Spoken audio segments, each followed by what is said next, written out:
క్రీస్తే పునాదిగా అనే కార్యక్రమానికి మనందరినీ కూడా ఆహ్వానిస్తున్నాం.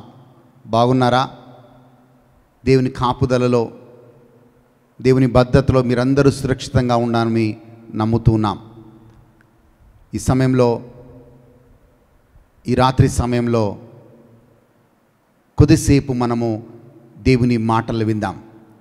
పేతురు ఒక మాట నడేసేతో, ప్రభువా మేము ఎక్కడికి వెళ్ళగలం ప్రభువా, నీ జీవపు మాటలు మాకు వినిపింపచేయి అన్నాడు. ఈరోజు దేవుడు తన జీవపు మాటలు మీకు వినిపింపచేయునుగాక.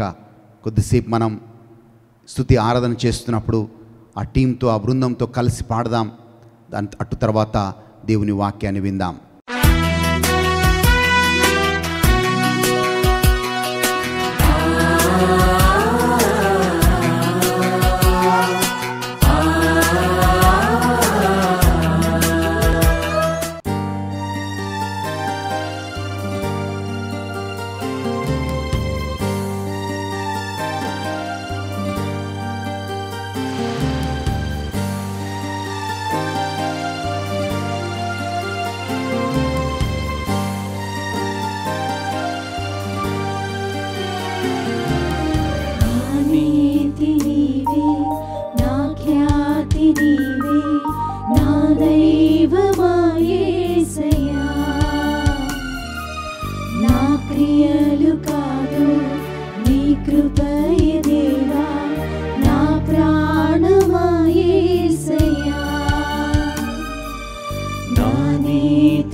తైలం విస్తార బలులు నీకిచ్చిన చాలవయ్యా,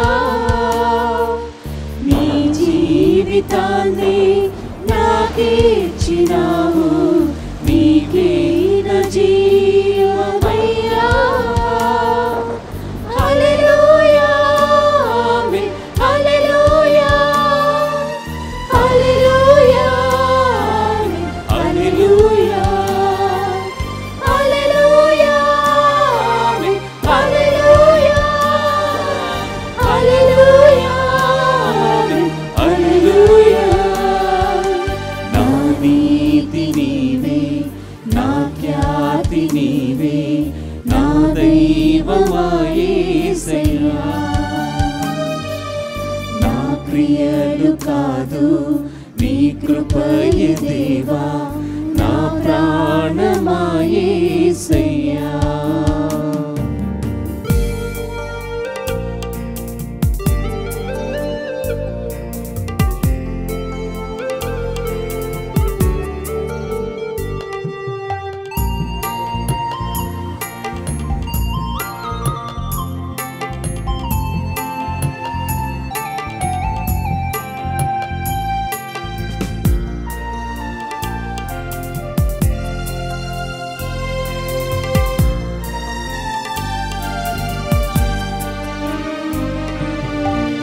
దీన స్థితిని గమనించి నీవు దాసునిగా వచ్చావుగా, నా దోష శిక్ష భరించి నీవు నన్ను నీలో దాచావుగా. నా దీన స్థితిని గమనించి నీవు దాసునిగా వచ్చావుగా,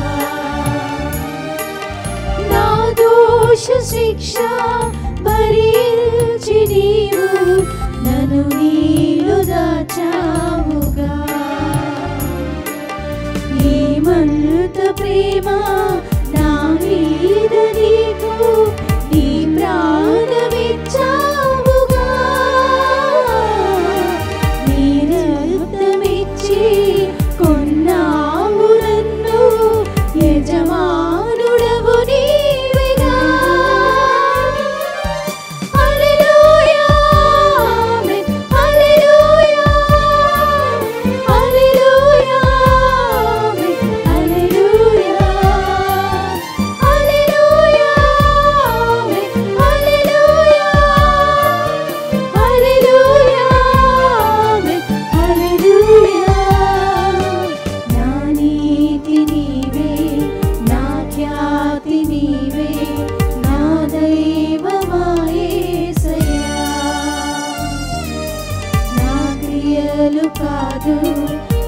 కృపయే దేవా నా ప్రాణమా యేసయ్యా.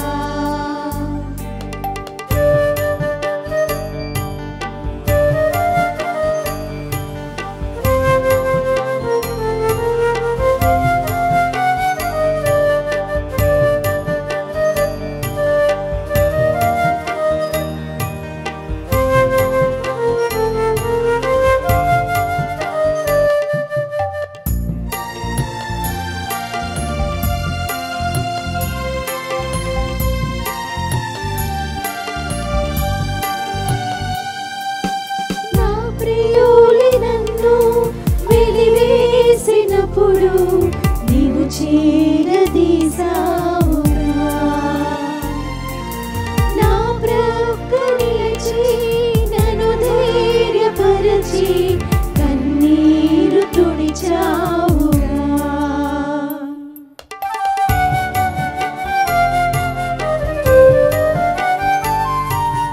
నా ప్రియులి నన్ను వెలివేసినప్పుడు నీవు చేరదీసావుగా.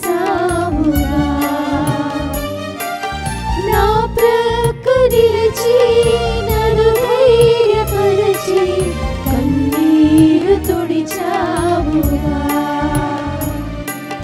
నేనున్న నీకు భయమేలనంటూ ఓదార్పునిచ్చావుగా. చాలయ్య దేవా నీ కృపయే నాకు బ్రతుకంతయు పండుగ. హల్లెలూయా ఆమేన్ హల్లెలూయా హల్లెలూయా ఆమేన్ హల్లెలూయా హల్లెలూయా ఆమేన్ హల్లెలూయా హల్లెలూయా ఆమేన్ హల్లెలూయా. నా నీతి నీవే నా ఖ్యాతి నీవే నా దైవమా యేసయ్యా. నా క్రియలు కాదు నీ కృపయే దేవా నా ప్రాణమా యేసయ్యా. నా నీతి నీవే నా ఖ్యాతి నీవే నా దైవమా యేసయ్యా. నా క్రియలు కాదు నీ కృపయే దేవా నా ప్రాణమా యేసయ్యా.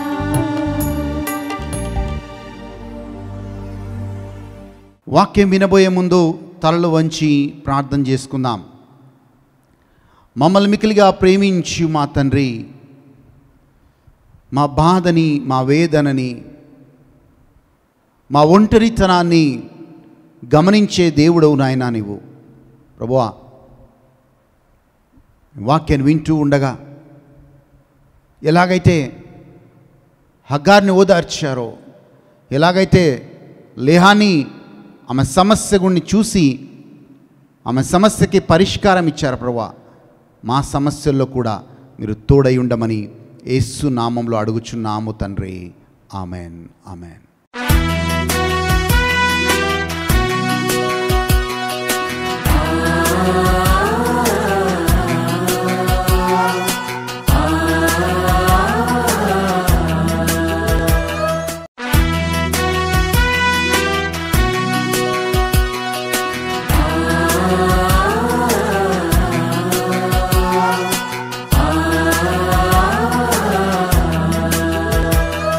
మనం ఆది కాండం 29వ అధ్యాయం 32వ వచనం నుంచి ఈరోజు వాక్యంలో మనం చూస్తూ ఉన్నాం.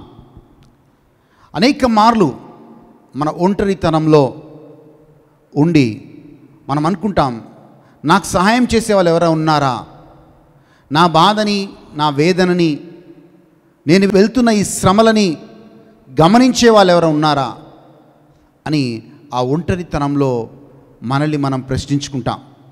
ఆ తలంపులు మన మైండ్కి వచ్చినప్పుడు మన కళ్ళల్లో నీళ్ళు వస్తాయి. ఎందుకంటే మనకు అనిపిస్తుంది మన బాధని మన వేదనని మనం వెళ్తున్న ఈ శ్రమని గమనించే వాళ్ళు ఎవరు లేరు, పట్టించుకునే వాళ్ళు ఎవరు లేరు.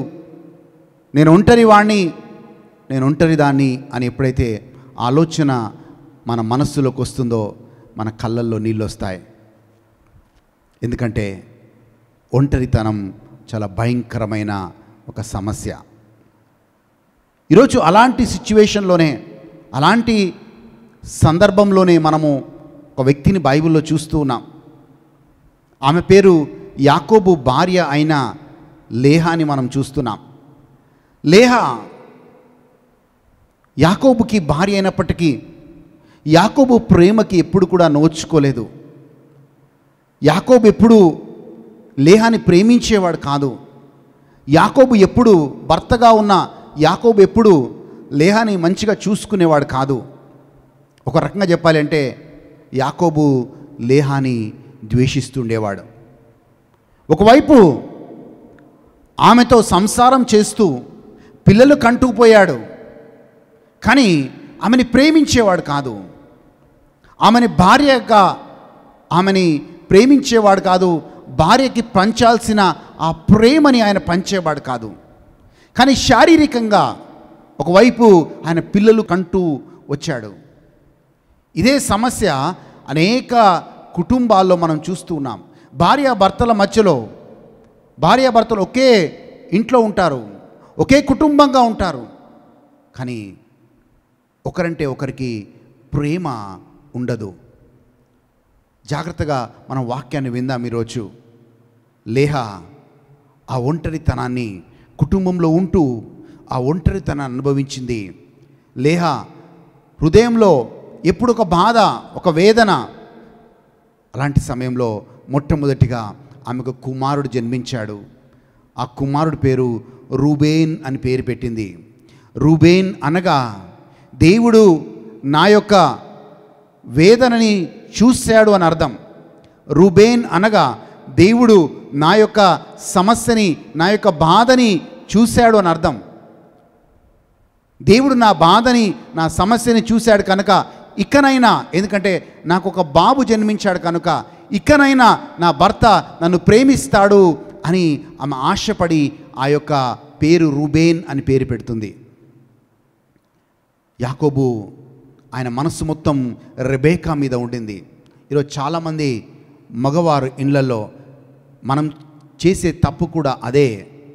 ఇంట్లో భార్యని ప్రేమించకుండా ఇంకొక స్త్రీ మీద మీ దృష్టి ఉంటే భార్యని మీరు సమతులంగా ప్రేమించలేరు.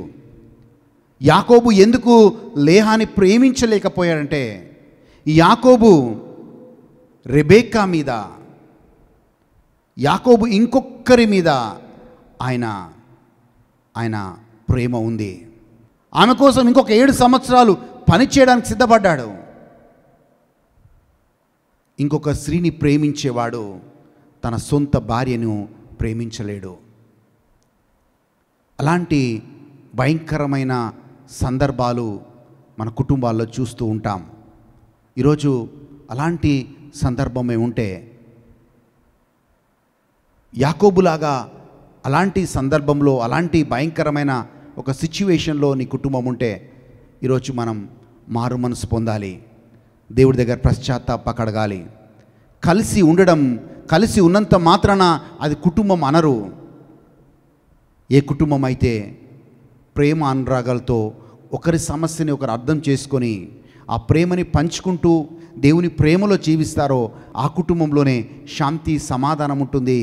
అందరూ అన్ని విషయాల్లో వర్ధిల్లుతూ వస్తారు. లేహా అనేక సంవత్సరాలు ఈ సమస్య గుండా వెళ్ళింది. అనేక సంవత్సరాలు తన భర్త ప్రేమకు నోచుకోకుండా ఆ కుటుంబంలో అలాగే జీవిస్తూ వచ్చింది. చివరికి రూబేన్ అని పేరు పెట్టి దేవుడు నా సమస్యని, దేవుడు నా బాధని, నా వేదనని చూశాడని ఆమె కొడుకుకి ఆ పేరు పెట్టింది. అలాగే మనం చూస్తున్నాం హగ్గారు జీవితంలో కూడా. హగ్గారు జీవితం మనం చూసినట్లయితే హగ్గారు సారా చేత అనేక మార్లు అవమానాలకి, నిందలకి గురవుతూ వచ్చింది. ఇక సారా చేసే ఆ యొక్క పనులకి, సారా అంటున్న మాటలు కావచ్చు, సారా చేసిన క్రియలు కావచ్చు, ఆమె హగ్గారు తట్టుకోలేకపోయింది. అంతగా ఆమెను బాధిస్తూ వేధిస్తూ వచ్చింది. ఒకానొక రోజు హగ్గార్ తన బిడ్డను ఎత్తుకొని ఆ సారా పెట్టే ఆ వేదనని తట్టుకోలేక ఆ బిడ్డని ఇష్మాయిల్ని ఎత్తుకొని ఆమె ఎడారిలోకి పారిపోవడం మనం చూస్తూ ఉన్నాం. హగ్గార్ ఏడ్చింది, అయ్యో నా సమస్యను చూసేవారు లేరా, నా బాధను చూసేవారు లేరా, నన్ను ఇంతగా హింసిస్తుంటే, ఇంతగా బాధిస్తుంటే నన్ను గమనించేవారు లేరా అని హగ్గార్ ఏడ్చింది. ఆ ఎడారిలో నీరు దొరకక ఇక ఆమె చనిపోయే పరిస్థితిలో దేవుడికి మొరపెట్టింది. అలాంటి సమయంలో దేవదూత హగ్గార్కి ప్రత్యక్షమై అక్కడ దగ్గరలో ఉన్న ఒక నీటి బుగ్గని చూపిస్తూ ఉన్నాడు. ఆ నీటి బుగ్గ ద్వారా ఆమె దాహాన్ని తీర్చుకుంటుంది, ఇష్మాయిల్ యొక్క దాహాన్ని తీరుస్తుంది. అలాంటి సమయంలో హగ్గార్ దేవుడికి ఒక పేరు పెడుతుంది. ఆ పేరు ఏంటంటే ఎల్ రోహి. ఎల్ రోహి అంటే నా బాధని, నా వేదనని చూసేవాడు అని అర్థం. ప్రియమైన సహోదరి సహోదరులారా, అనేక మార్లు మనం కూడా అనుకుంటాం, నా బాధని చూసే వాళ్ళు ఉన్నారా, నన్ను గమనించే వాళ్ళు ఎవరైనా ఉన్నారా, నా ఒంటరితనాన్ని చూసేవాళ్ళు ఉన్నారా, నేను నా భర్త ప్రేమకి నోచుకొని తనాన్ని చూసేవాళ్ళు ఎవరైనా ఉన్నారా, నేను నా సొంత వారి చేత తృణీకరించబడుతున్నాను, సొంత వారి చేత అవమానాలు నిందలు గుండా వెళ్తున్నాను, ఇవన్నీ గమనించేవారు ఎవరు ఉన్నారా? కొన్నిసార్లు మనం బయటికి చెప్పుకోలేము. సారా భయంకరంగా హగ్గార్ని హింసిస్తూ వచ్చింది. ఇక హగ్గార్ చేసేది లేక ఆ బిడ్డను తీసుకొని ఎడారిలోకి పారిపోయింది. అలా మనల్ని కుటుంబాల్లో వాళ్ళ అధికారంతో హింసించేవారు ఉంటారు. కానీ దేవుడికి స్తోత్రం, ఈరోజు నువ్వు వెళ్తున్న ఆ బాధని, నువ్వు వెళ్తున్న ఆ అవమానాలు, ఆ నిందలని చూసే దేవుడు ఒకడున్నాడు.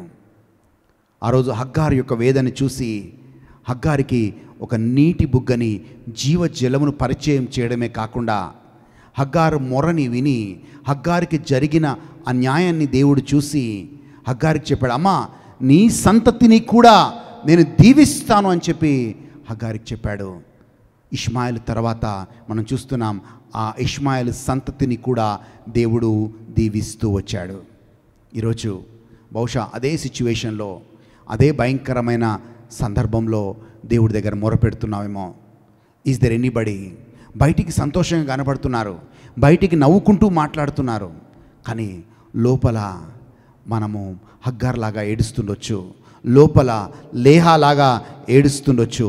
ఎందుకంటే అది భరించలేని బాధ, నొప్పి నిన్ను వెంటాడుతూ ఉంది, ఆ వేదన నిన్ను వెంటాడుతూ ఉంది. కానీ ఈరోజు ఈ వాక్యం విన్న మీరు రుబేన్ అని పేరు పెట్టింది. రుబేన్ అంటే దేవుడు నా వేదనని చూశాడు అని అర్థం. God has seen my misery. Hagar ఇంకొక పేరు దేవుడికి పెట్టింది, ఎల్ రోహి, నా వేదనని, నా సమస్యని చూసే దేవుడు. ఈరోజు నువ్వు ఏ స్థితిలో ఉన్నప్పటికీ, ఎంత భయంకరమైన పరిస్థితిలో ఉన్నప్పటికీ దేవుడు నిన్ను సమస్యను చూస్తున్నాడు. నువ్వు అనుకుంటున్నావు, నన్ను అర్థం చేసుకునే వాళ్ళే లేరు, నాతో ప్రేమగా మాట్లాడే వాళ్ళే లేరు, నేను ఎప్పుడు ఈ సమస్య నుంచి బయటికి వస్తాను అని అనేక మార్లు నిన్ను నువ్వు ప్రశ్నించుకుంటూ ఒంటరిగా అవే ఆలోచనలో జీవిస్తూ అనేక మార్లు నీ కన్నీరు నీ ఆహారంగా మారి ఏడ్చిన సందర్భాలు ఎన్నో ఉన్నాయి. కానీ కీర్తన 126 దేవుని వాక్యం చెప్తుంది, నీ కన్నీరుని దేవుడు సంతోషంగా మారుస్తాడు. God will change your tears into Joy. నీ కన్నీరుని దేవుడు సంతోషంగా మార్చునుగాక. ప్రకటన గ్రంథం 21వ అధ్యాయంలో మనం చూస్తాం, నీ ప్రతి కన్నీటి బొట్టుని తుడిచే దేవుడు ఆయన. ఈరోజు నీ ప్రతి వేదన నుంచి, నీ బాధ నుంచి, నీ ఒంటరితనం నుంచి దేవుడు నిన్ను బయటికి తీసుకొని వచ్చి తన శాంతి, సమాధానం, ఆనందంతో నిన్ను, నీ కుటుంబాన్ని దేవుడు నింపునుగాక. ఆమేన్. ఈ పాటని ప్రార్థనగా మార్చుకొని నీకున్న ప్రతి వేదన, నిన్ను వేధిస్తున్న ప్రతి బాధ నువ్వు ప్రేమకి నోచుకోలేదా? నీ భర్త ప్రేమకు నోచుకోవడం లేదా? మీ అత్తమామ ప్రేమకు నోచుకోవడం లేదా? మీ పిల్లల ప్రేమకి నోచుకోవడం లేదా?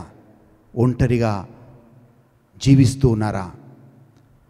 వెలివేయబడ్డవారిలాగా జీవిస్తున్నారా? ఎస్.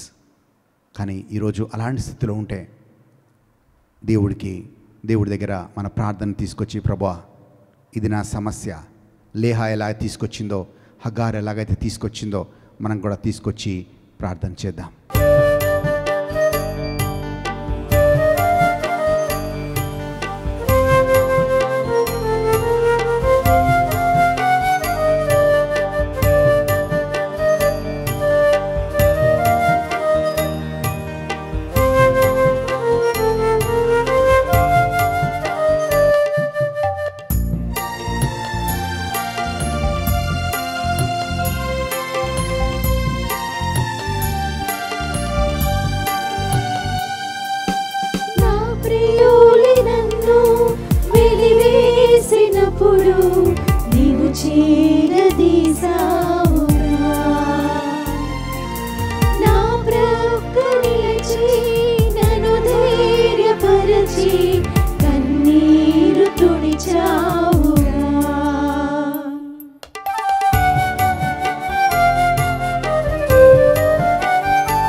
కళ్ళు మూసుకొని ప్రార్థన చేసుకుందాం. ఓ తండ్రి, నీకు వందనాలు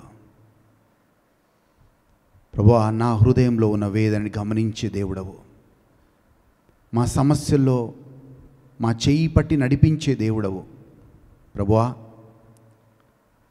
ఈ యొక్క వేదన నుంచి, ఈ ఒంటరితనము నుంచి, ఈ బాధ నుంచి ప్రభువా మనం బయటికి తీసుకురమ్మని కోరుతున్నాం. మాలో నీ ఆనందాన్ని, మీ సంతోషాన్ని నింపమని కోరుతున్నా. కుటుంబాల్లో ప్రత్యేకంగా ప్రభువా, ఏ కుటుంబాల్లో అయితే ప్రేమ లేదో ప్రభువా, ఆ కుటుంబాల్లో మీ ప్రేమతో నింపమని యేసుక్రీస్తు నామములో అడిగి వేడుకుంటున్నాము తండ్రి. Amen, amen. మళ్ళీ వచ్చే వారం ఇదే సమయానికి క్రీస్తే పునాదిగా అనే కార్యక్రమం ద్వారా మళ్ళీ కలుద్దాం. దేవుడు మిమ్మల్ని, మీ కుటుంబాలని దీవించునుగాక.